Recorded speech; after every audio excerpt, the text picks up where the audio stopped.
आदरणीय बंधुओं, माताओं व मेरी प्यारी बहनों, राधे राधे। आपका हमारे इस YouTube चैनल पर बहुत बहुत स्वागत है। बंधुओं, आज हम इस वीडियो में माघ महात्म का छठा अध्याय सुनेंगे, जिसे सुनने सुनाने से भगवान विष्णु की कृपा से मनुष्य सद्कर्मों को करता हुआ आयु, धन व संतान का सुख भोगता हुआ अंत में वैकुंठ लोक को पाता है। महात्म सुनने के बाद यदि आप हमारे चैनल पर नए हैं तो कृपया हमारे चैनल को सब्सक्राइब करें, बेल आइकन को प्रेस करें ताकि हमारी वीडियो की नोटिफिकेशन सबसे पहले आप तक पहुंचे। वीडियो को शेयर व लाइक भी जरूर करें। बंधुओं, कल के अध्याय में हमने सुना कि दत्तात्रेय जी राजा सहस्त्र अर्जुन को माघ मास का महत्व सुनाते हुए कह रहे हैं कि माघ स्नान के प्रभाव से ऋषिका नाम की एक ब्राह्मणी ब्रह्मा जी के आशीर्वाद से ब्रह्मलोक में तिलोत्तमा नाम की देवी बनी, जिसने सुंद और उपसुंद नामक दोनों दैत्यों का नाश कर देवताओं का कार्य सिद्ध किया, जिससे प्रसन्न होकर ब्रह्मा जी ने उसे भगवान सूर्य देव के रथ पर स्थान दिया, जो कि अब भी सूर्य देव के रथ पर माघ स्नान के प्रभाव से उत्तम भोगों को भोग रही है। बंधुओं, यहाँ तक की कथा हमने कल के अध्याय में सुनी। आइए अब सुनते हैं आगे की कथा। दत्तात्रेय जी कहने लगे, हे राजन सुनो। पूर्व समय में सतयुग में उत्तम निषेध नामक नगर में हेमकुंडल नाम वाला कुबेर के समान धनी एक वैश्य रहता था, जो कुलीन, अच्छे काम करने वाला, देवता अग्नि और ब्राह्मण की पूजा करने वाला खेती का काम किया करता था। वह गाय, घोड़े, भैंस आदि का पालन करता और दूध, दही, छाछ, घास, गुड़, चीनी आदि अनेक वस्तुएं बेचा करता। और इस प्रकार उसने बहुत सा धन इकट्ठा कर लिया था। जब वह बूढ़ा हो गया तो मृत्यु को निकट समझकर उसने धर्म के कार्य करने प्रारंभ कर दिए। भगवान विष्णु का मंदिर बनवाया, कुआं, तालाब, बावड़ी, आम, पीपल आदि के वृक्ष तथा सुंदर बाग बगीचे लगवाए। सूर्य उदय से सूर्य अस्त तक वह दान करता।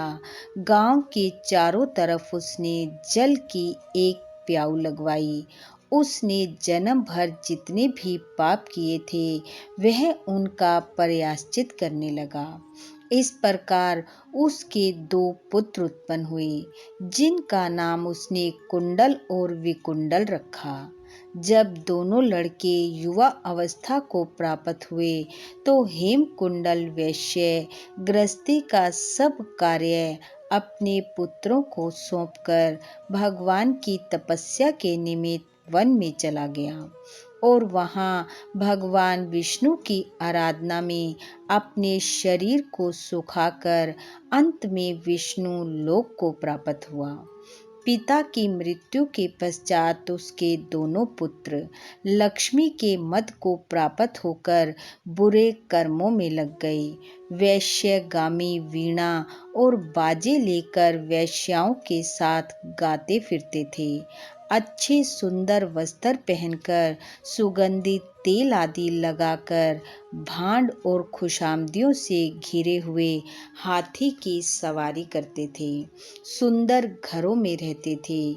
इस प्रकार ऊपर बोए बीज के समान वह अपने धन को बुरे कामों में नष्ट करने लगे।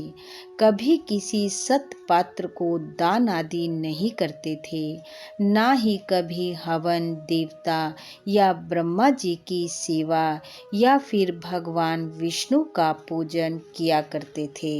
इस प्रकार थोड़े ही दिनों में उनका सब द्रव्य नष्ट हो गया और वह दरिद्रता को प्राप्त होकर अत्यंत दुखी हो गए। भाई, बंधु, सेवक, उपजीवी सब उनको छोड़कर चले गए। तब उन्होंने चोरी आदि करना आरंभ कर दिया।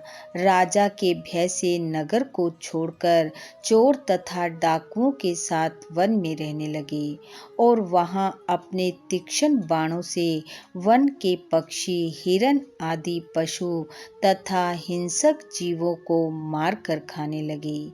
एक समय इनमें से एक पर्वत पर चला गया, जिसको सिंह मारकर खा गया, और दूसरा वन को चला गया, जो काले सर्प के डसने से मर गया।